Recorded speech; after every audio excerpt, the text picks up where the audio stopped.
जय Hind. Saifai medical university के official YouTube channel पर आपका स्वागत है। आप सभी के लिए खुशखबरी। कोविड-19 महामारी से जूझ रहे भारत समेत पूरे विश्व को आखिरकार विश्वविद्यालय द्वारा रिसर्च में प्रमाणित राज निर्वाण बटी संजीवनी मिल ही गई। राज निर्वाण बटी RNB साइंटिफिक मेथोडोलॉजी के लेवल 3 मानक के अनुसार विश्व का पहला एलोपैथिक दवा है जिसकी उपयोगिता सिद्ध हो चुकी है। आइए जानते हैं विश्वविद्यालय के कुलपति प्रोफेसर डॉक्टर राजकुमार से इस ऐतिहासिक उपलब्धि के बारे में। देखिए, मैंने आपको बताया कि इस विश्वविद्यालय में कुल 134 मरीज कोरोना के भर्ती हुए, 91 डिस्चार्ज हुए। उसमें 40 मरीजों में कोरोना के लक्षण थे जिनको हमने माइल्ड, मॉडरेट और सीवियर कैटेगरी में डिवाइड किया, और 40 मरीजों में जिनमें लक्षण थे उनमें हमारी जो आयुर्वेदिक की मेडिसिन जो 11 घटकों से बनी है, जिसके मॉडर्न साइंस में अध्ययन हो चुके हैं जिनके घटकों के, उनको हमने लिया और कोरोना को स्टडी किया, जिसमें 20 शोध पत्र ये यूनिवर्सिटी लिख चुकी है। उस ज्ञान को उपयोग करते हुए हमने 11 घटकों और 12 एक एलोपैथी का 12 घटकों की दवाई, जिसको RN बटी का नाम दिया गया, राज निर्वाण बटी का नाम दिया गया, उसको 40 लक्षण वाले मरीजों में ट्राई किया गया, जिसमें 30 के रिजल्ट्स आ चुके हैं। इसमें 26 मरीज 5 दिन में निगेटिव हो गए और 5 दिन में इनके लक्षण भी ख़त्म हो गए। 4 मरीजों में 2 में 10 दिन में निगेटिव हुए, लक्षण 7 दिन में ख़त्म हो गए, और 2 मरीजों में 11 या 12 दिन में निगेटिव आए, लेकिन लक्षण सभी के 1 हफ्ते के अंदर या 8 दिन में ख़त्म हो गए थे। तो इस तरह हमने देखा कि ये 30 मरीज, जिनमें 9 मरीज की उम्र 60 साल के ऊपर थी, क्योंकि कोरोना 60 के ऊपर ज़्यादा इफेक्ट करता है, तो 60 साल के ऊपर वाले 9 मरीज थे, जिसमें एक वृद्धा 80 वर्ष की भी थी, और इनमें 8 में अलग अलग बीमारियां भी थी, जिनमें 5 में डायबिटीज़ थी, 1 में हार्ट अटैक भी हो चुका था, 1 में कैंसर भी था। इस तरह की बीमारियां भी थीं। इनमें ये बटी सक्सेसफुल पाई गई है, लेकिन इसका प्रयोग राज निर्माण काढ़े के साथ किया गया है, जो सुबह शाम दिया जाता है। काढ़ा हम पहले ही आपको डिक्लेयर कर चुके हैं। तो ये दवाई ऐसा हमने देखा कि दुनिया में जो साइंटिफिक एविडेंस अवेलेबल है 1 से 5 स्तर तक का, उसमें हमारी दवाई राज निर्माण बटी लेवल 3 पर खरी उतरी है। हालांकि लेवल 3 पर खरी उतरने का साक्ष्य ये है कि हमने 3 शोध पत्र लिख रखे हैं, उसमें 1 पब्लिकेशन के लिए एक्सेप्ट भी हो गया है। ये बहुत लंबी प्रक्रिया होती है।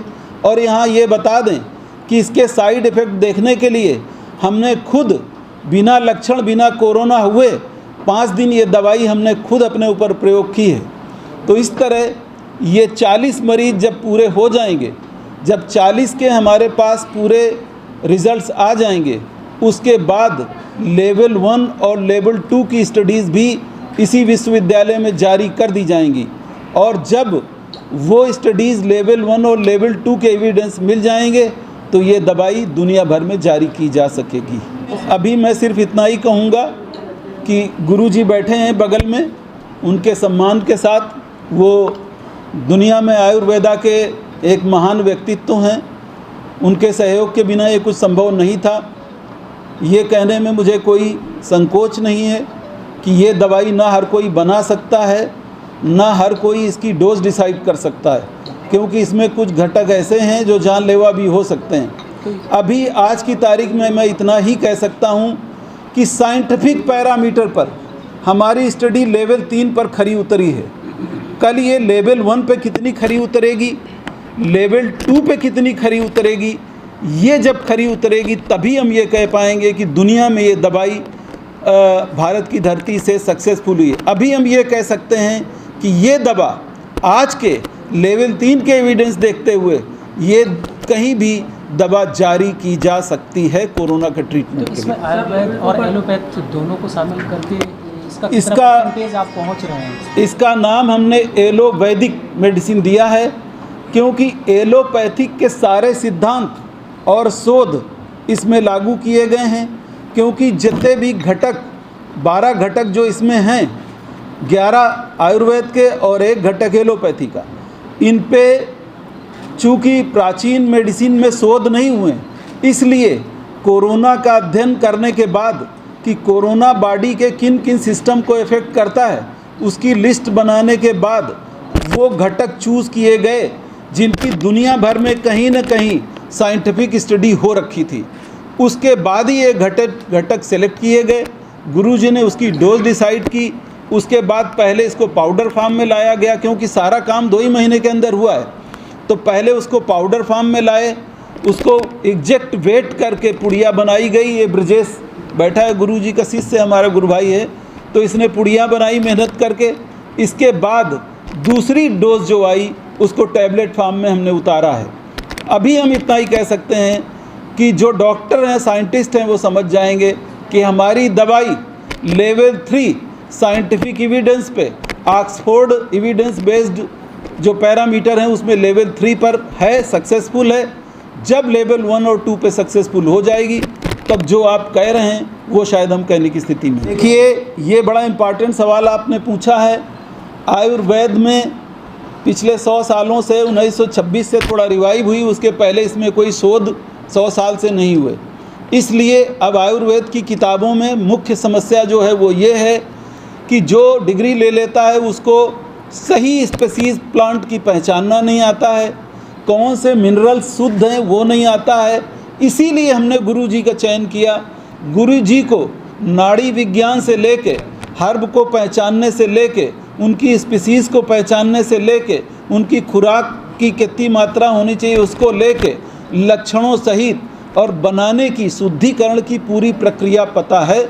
इसलिए एक ही आदमी में सारे गुण होने की वजह से शायद हम आज लेवल 3 पर पहुंच पाए। जिस तरह से ये अस्पताल में यहाँ पर जो कोविड, देखिए, वैसे तो हमारे काढ़े का भी रोल है। मैं आपको बताता चलूँ, जो 91 मरीज भर्ती हुए हैं उस पर भी शोध पत्र है। उसमें ज़्यादातर एसिम्टोमेटिक थे, जिनमें लक्षण नहीं थे। वो मरीज भी और हमारे 270 हेल्थ वर्कर सब ने काढ़ा पिया, कोई भी पॉजिटिव नहीं निकला बाद में। तो इससे भी सिद्ध हो जाता है कि हमारा काढ़ा जो हमने, काढ़े तो बहुत चल रहे हैं देश में, लेकिन हमारे काढ़े के जो भी घटक हैं वो 2 सिद्धांतों पर बनाए गए हैं। एक सिद्धांत तो ये कि वो हर जगह मिल जाएं घटक, उसमें घटक और भी हैं जो हम आगे बनवाएंगे, और दूसरा ये कि उससे इम्यूनिटी बूस्ट हो जाए।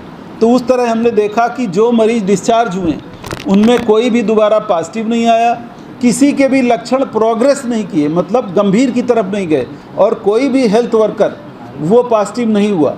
तो मुझे लगता है उस काढ़े में भी काफ़ी दम है।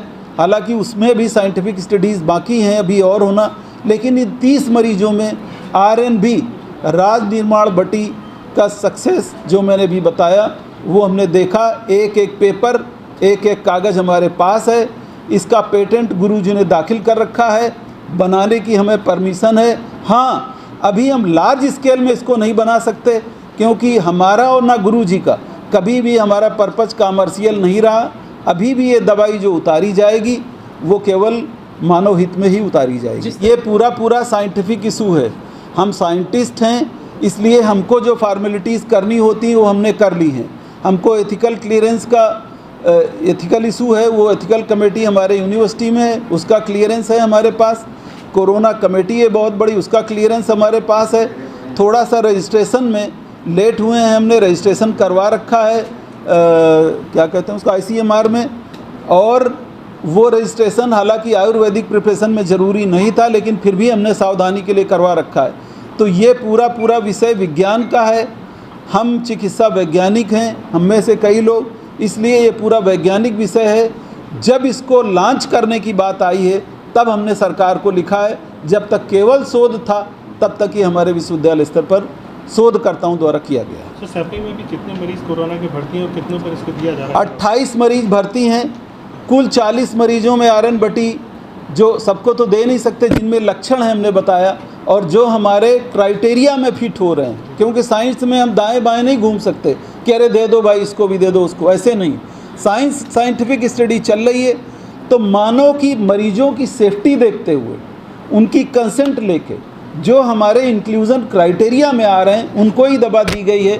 बाकी मरीजों को जो अवेलेबल दवाएं दुनिया में सपोर्टिव ट्रीटमेंट है वो दिया गया है।